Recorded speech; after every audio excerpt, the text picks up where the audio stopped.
할렐루야! 오늘도 거룩하고 복된 날 주의 전에 나오신 사랑하시는 성도님들을 축복합니다. 오늘은 누가복음 19장 28절에서 40절 말씀을 본문으로 예수님의 예루살렘 입성이란 제목으로 말씀의 은혜를 나누겠습니다. 여기저기 봄꽃이 만개하고 있습니다. 하얀 목련이 또 우리를 즐겁게 하고 노랗게 핀 개나리가 우리를 즐겁게 해주고 있습니다. 사랑하시는 성도님들의 가정에도 봄의 축복이 하나님 은혜 가운데 가득하기를 축원합니다. 예수님이 십자가에 달려 돌아가시는 날을 흔히들 성금요일이라고 부릅니다. 그리고 성금요일이 들어있는 주간을 고난주간이라고 부릅니다. 아울러 고난주간이 시작되는 주일을 가리켜서 종료주일이라고 부릅니다. 오늘은 종료주일입니다. 요한복음 12장 13절에 기록된 대로 예수님께서 십자가를 지시기 위하여 예루살렘으로 가실 때 많은 사람들이 종로 나무 가지를 가지고 예수님을 맞이했습니다. 바로 여기에서 종료주일이라는 이름이 연유되었습니다. 우선 오늘 본문 말씀의 배경을 잠시 상고해 봅니다. 유대인의 가장 큰 명절인 유월절을 맞이해서 많은 사람들이 예루살렘으로 향하고 있었습니다. 예수님은 때가 이른 줄 아시고 자신을 유월절 어린 양으로 하나님께 바치기 위하여 예루살렘으로 올라가셨습니다. 예수님은 유월절 어린 양으로 하나님께 바쳐져야 했습니다. 그러기 예수님은 유월절에 돌아가셔야 했습니다. 그래서 예수님은 유대인들의 증오심을 자극시켜서 하나님이 정하신 때 자신을 십자가에 못 박도록 만드셨던 것입니다. 오늘 우리는 본문 말씀을 세 대지로 나눠서 상고해 보고자 합니다. 사랑하시는 성도 여러분, 하나님의 은혜는 바다보다도 더 깊고 넓습니다. 그러므로 그저 얕은 곳에 머무르는 것으로 만족하지 맙시다. 하나님의 말씀을 깊이 묵상함으로써 하나님의 은혜의 바다에 더욱 깊이 들어가는 우리 모두가 되기를 예수의 이름으로 축원합니다. 첫째로 왕이신 예수님에 대해서 상고해 봅니다. 오늘 본문에 나타나는 예수님의 모습은 세상의 일반적인 왕들과는 너무나도 다릅니다. 예수님은 멋지게 생긴 백마를 타지 아니했습니다. 예수님은 나귀 새끼를 타셨습니다. 또한 오늘 본문에서 예수님을 맞이한 이들은 나라의 기인들이 아니었습니다. 명절인 유월절을 맞아 예루살렘으로 가던 일반 서민들이었습니다.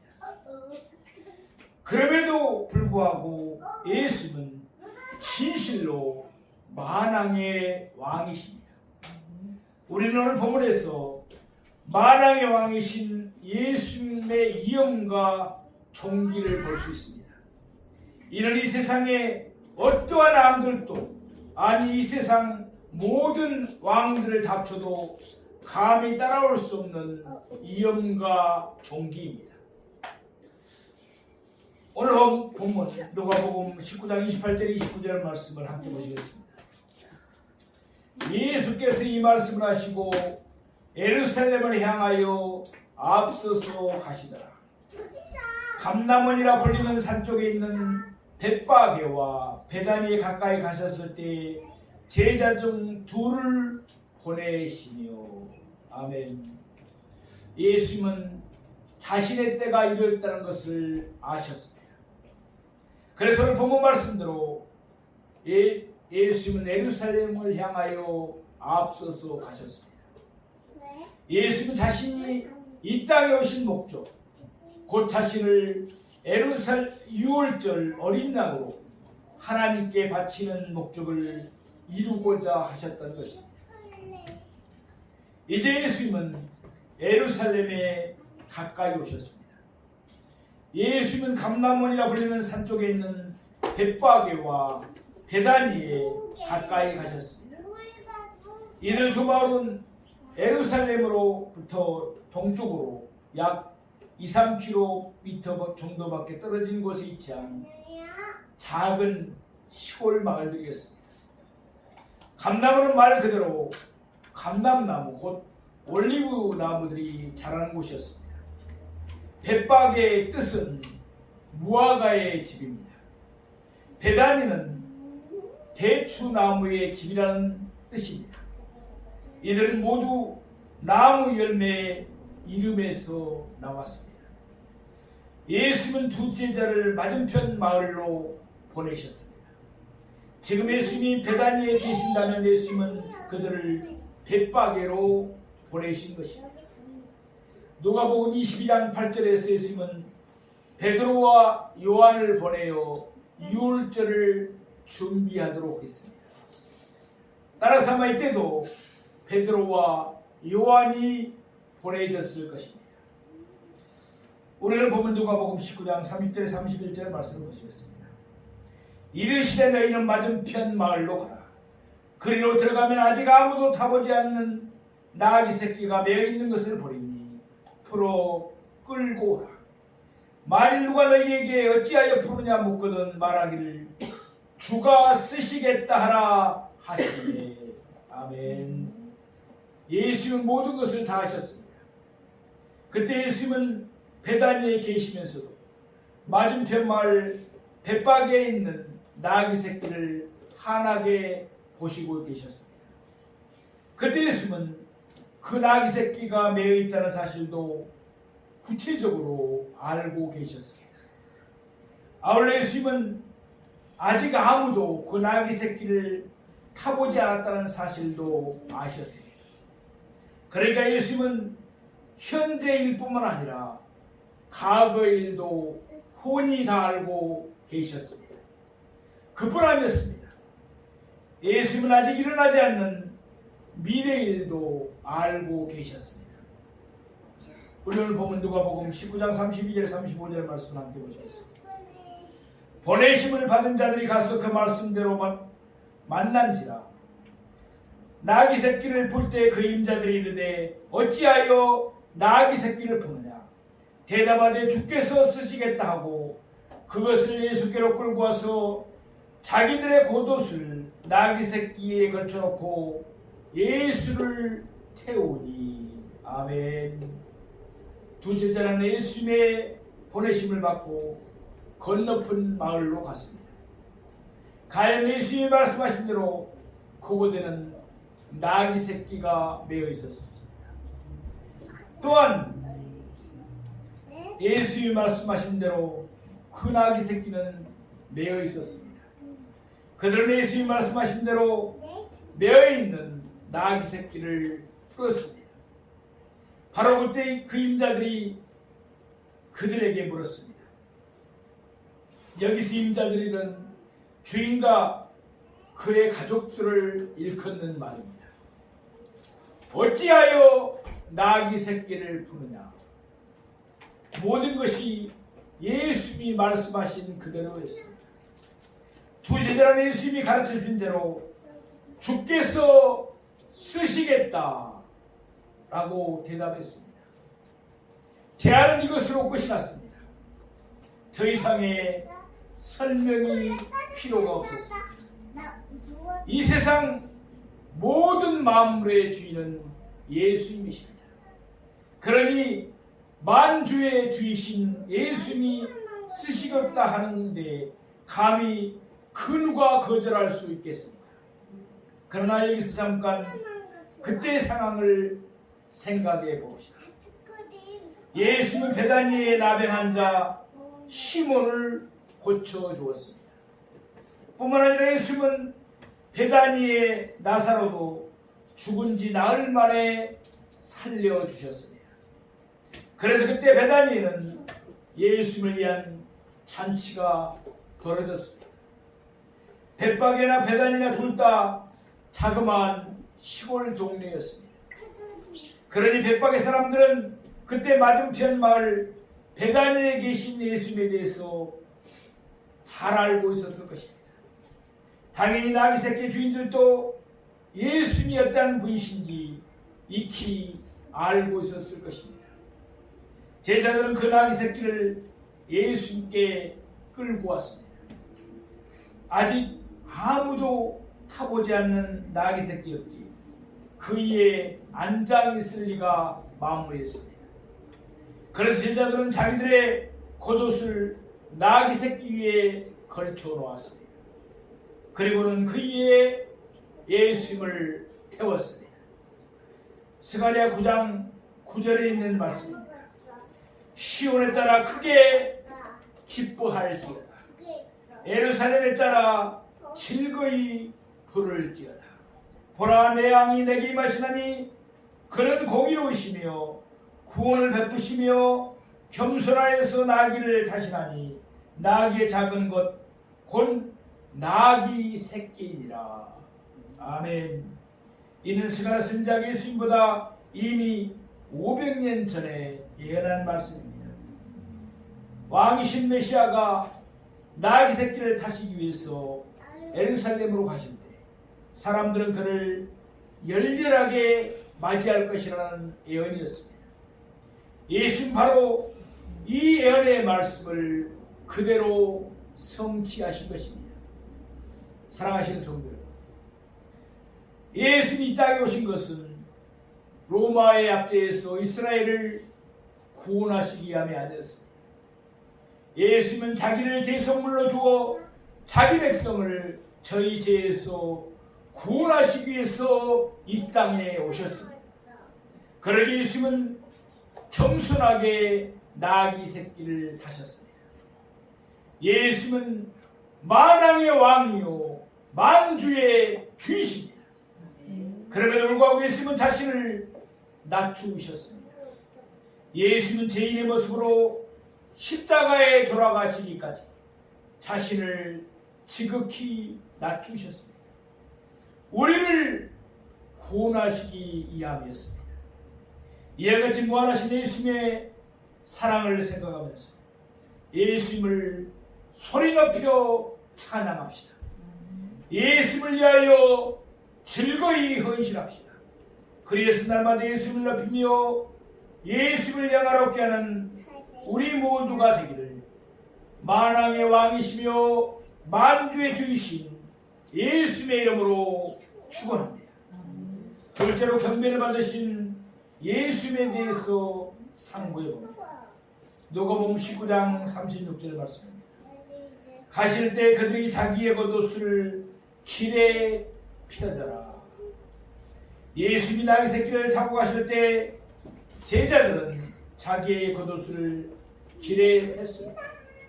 그러다 그곳에 있는 다른 사람들도 자기의 겉옷을 벗고 길 위에 펴기 시작했습니다. 그 결과 마태복음 21장 8절을 보면 그때 무리의 대다수가 그들의 겉옷을 길에 폈다고 말씀하고 있습니다.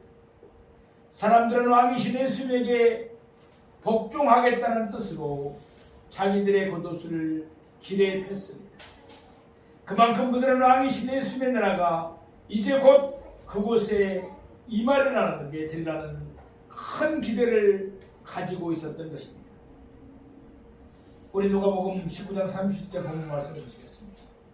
이미 감람산 내리막길에 가까이 오심에 제자의 온 무리가 자기들이 본 바 모든 능한 일로 인하여 기뻐하며 큰 소리로 하나님을 찬양하며.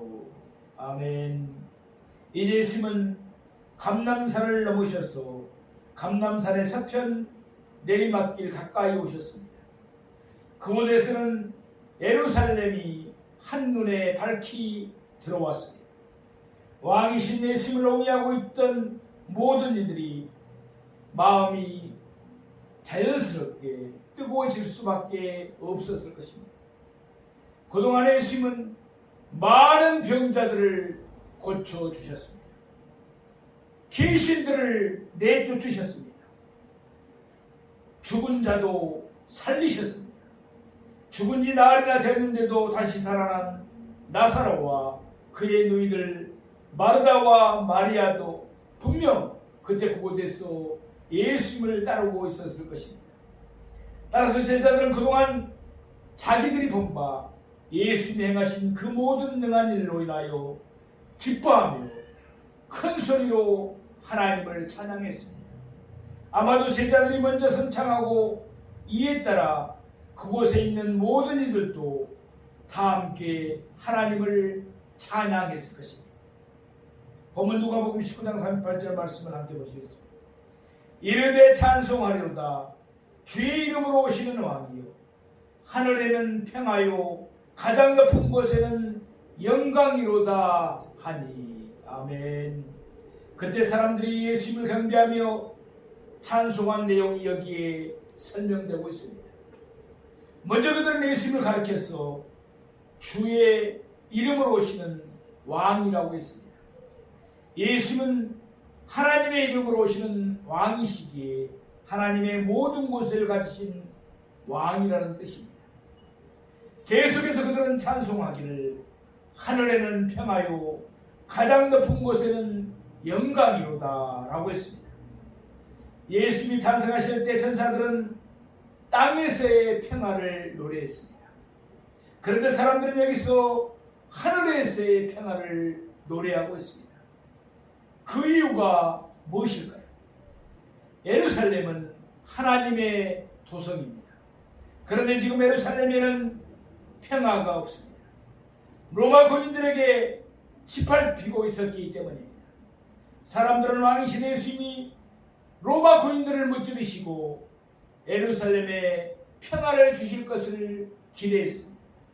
그들은 이 땅에 예루살렘에 평화가 있을 때 비로소 하늘에도 평화가 있을 것이라고 여겼습니다. 또한 그 길과 하늘의 영광이 가득을 갈 것이라고 믿었습니다. 그래서 그들은 예수님을 경배하면서 찬송하기를 하늘의 평화와 영광을 노래했던 것입니다. 사랑하시는 성도 여러분, 예수는 만왕의 왕이시며 만주의 주이십니다. 예수는 전지전능한 하나님이십니다. 그러기 예수는 세 세트로 온 백성의 경배를 받으시기에 합당하신 분이십니다. 예수는 모든 찬송과 존귀와 영광과 권능을 받으실 분이십니다. 우리 모두 예수님께 경배하며 하나님 예수님께 모든 찬송과 존귀와 영광과 권능을 돌리십시다. 이 땅에서뿐만 아니라 저 하늘에서도 세세토록 예수님께 경배하며 찬송과 존귀와 영광과 권능을 돌리는 우리 모두가 되기를 예수님의 이름으로 축원합니다. 셋째로 심판하실 권세를 가지신 예수님에 대해서 상고해 봅니다.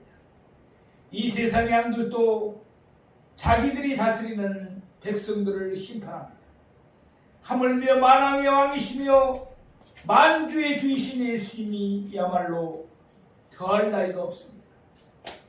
예수님은 온 천하 만국과 온 천하 백성을 심판하실 권세를 가지셨습니다. 요한복음 5장 22절 말씀입니다. 아버지께서 아무도 심판하지 아니하시고 심판을 다 아들에게 맡기셨습니다. 고린도후서 5장 10절 말씀입니다. 이는 우리가 다 반드시 그리스도의 심판대 앞에 나타나게 되어 이와 같이 예수님은 심판하실 권세를 가지셨습니다. 우리는 오늘 본문에서 예루살렘이 예수의 심판을 받게 될 것을 볼 수 있습니다. 이는 예루살렘이 침묵했기 때문입니다. 이는 예루살렘이 왕이신 예수님을 배척했기 때문입니다. 본문 19장 39절 말씀을 보시겠습니다. 무리 중 어떤 바리새인들이 말하되 선생이여 당신의 제자들을 책망하소서 하거늘 바리새인들은 예수님을 하나님의 이름으로 오시는 왕으로 인정하지 않았습니다. 그러기에 그들은 사람들이 예수님을 경배하는 것을 신성모독이라고 여겼습니다. 그렇다고 해서 지금 열강하고 있는 그 수많은 사람들을 통제할 능력이 그들에게는 전혀 없었습니다. 그들은 예수님만이 열강하는 무리들을 진정시킬 수 있다고 생각했습니다. 그래서 그들은 예수님에게 왔습니다. 그때 그들은 예수님을 선생이라고 불렀습니다. 비록 속으로는 증오심이 불타고 있었지만 많은 사람들 앞에서 어쩔 수 없어서 그렇게 불렀을 것입니다. 그들은 예수님의 제자들이 사람들을 선동해서 신성을 모독하는 것으로 여겼습니다. 그래서 그들은 예수님에게 그의 제자들을 책망해 줄 것을 요청했습니다. 그러나 그들의 요청에 대해서 예수님은 이와 같이 대답하셨습니다. 오늘 보면 누가복음 19장 40절 말씀입니다. 대답하여 이르시되 내가 너희에게 말하노니 만일 이 사람들이 침묵하면 돌들이 소리 지르리라 하시니라. 아멘. 무슨 뜻입니까? 지금 예수님은 어떠한 의도로 말씀하셨습니까? 만일 사람들이 예수님을 찬양하며 경배하지 않는다면 그들을 대신하여 돌과 같은 자연계라도 소리를 지르면서 예수님을 찬양하며 경배할 것이라는 뜻입니까? 아닙니다. 여기에는 더 깊은 의미가 있습니다. 지금 예수님은 그들이 받게 될 심판을 말씀하고 계신 것입니다. 먼저 예수님은 이렇게 말씀하셨습니다. 만일 이 사람들이 침묵하면, 예수님의 말씀은 그대로 사실이 되었습니다. 그대로 사람들은 침묵했습니다. 유대교 지도자들이 그렇게 만들었습니다. 그러더니 그들의 침묵은 급기야 다른 소리로 터져나오고 말았습니다. 누가복음 23장 21절에 있는 말씀입니다. 그들은 소리질러 이르되 그를 십자가에 못 박게 하소서, 십자가에 못 박게 하소서 하는지라. 이와 같이 그들은 소리를 지르면서 예수님을 십자가에 못 박도록 했습니다. 그 뒤로 그들의 침묵은 계속되었습니다. 예수님이 부활하시고 난 뒤에도 구원받은 소수의 사람들을 제외하고는 그들의 침묵은 계속되었습니다. 그 침묵은 오늘날까지 예루살렘과 이스라엘 나라 전체에 계속되고 있습니다. 그들은 아직도 만왕의 왕이시며 만주의 주이신 우리 구주 예수 그리스도를 경배하지 않고 있습니다. 믿지 않습니다. 그러나 그들이 침묵한 결과는 무엇입니까? 돌들이 소리 지르되, 돌들이 소리 지르리라. 만일 예루살렘이 침묵하게 될 때 그 결과로 돌들이 소리를 지를 것입니다. 이것은 돌들이 예수님을 찬양한다는 뜻이 아닙니다. 이는 심판에 관한 말씀입니다. 이 사실은 구약성경 하박국서에 분명하게 드러납니다. 하박국 2장 11절에서 12절에 있는 말씀입니다. 담에서 돌이 부러지고 집에서 들보가 응답하자. 피로 성읍을 건설하며 불의로 성을 건축하는 자에게 하 있을진저. 지금 하박국 선지자는 갈대아 사람들, 곧 바벨론에게 내려질 심판에 대해서 말씀하고 있습니다. 그들은 피로 성읍을 건설하고 불의로 성읍을 건축했습니다. 성을 건축했습니다. 말하자면 그들은 남들을 죽이며 남들에게서 약탈하는 것으로 자기들의 성읍을 건축했던 것입니다. 따라서 그들이 성벽을 쌓는데 사용한 돌들은 한마디로 제약의 상징이었습니다. 그 돌들은 부러지면서 계속해서 그들의 제약을 성토했습니다. 그 결과 바벨론은 심판을 받아 멸망하고 말았습니다. 오늘 본문에서 예수님은 같은 뜻으로 말씀하셨습니다. 돌들이 부러지면서 바벨론의 제약을 드러냈던 것 같이 돌들은 소리지르며 예루살렘의 침묵과 그의 불신앙을 성토할 것입니다. 그 결과 바벨론이 심판을 받아 멸망한 것처럼 예루살렘도 심판을 받아 멸망하게 될 것입니다. 누가복음 19장 41절에 44절 말씀을 함께 보시겠습니다. 가까이 오사 성을 보고 우시매 이르시되 너도 오늘 평화에 관한 일을 알았더라면 좋을 뻔하였거니와 지금 내 눈에 숨겨졌도다. 날이 이를지라 내 원수들이 토두를 쌓고 너를 둘러 사면으로 가두고 또 너와 및 그 가운데 있는 내 자식들을 땅에 메어치며 돌 하나도 돌 위에 남기지 아니하리니 이는 내가 보살핌 받는 나를 알지 못함을 인함이라 하시니라. 지금은 온 예루살렘이 환호하고 있습니다. 그러나 곧 그들은 침묵할 것입니다. 곧이어 그들은 예수님을 십자가에 못 박으라고 아우성 칠 것입니다. 소리 지를 것입니다. 그 결과 예루살렘은 심판을 받게 될 것입니다. 그러기에 예수님은 예루살렘을 보면서 비탄온 심정으로 울으셨습니다. 여기서 예수님이 말씀하시는 평화는 정치적인 평화, 곧 로마의 평화가 아니었습니다.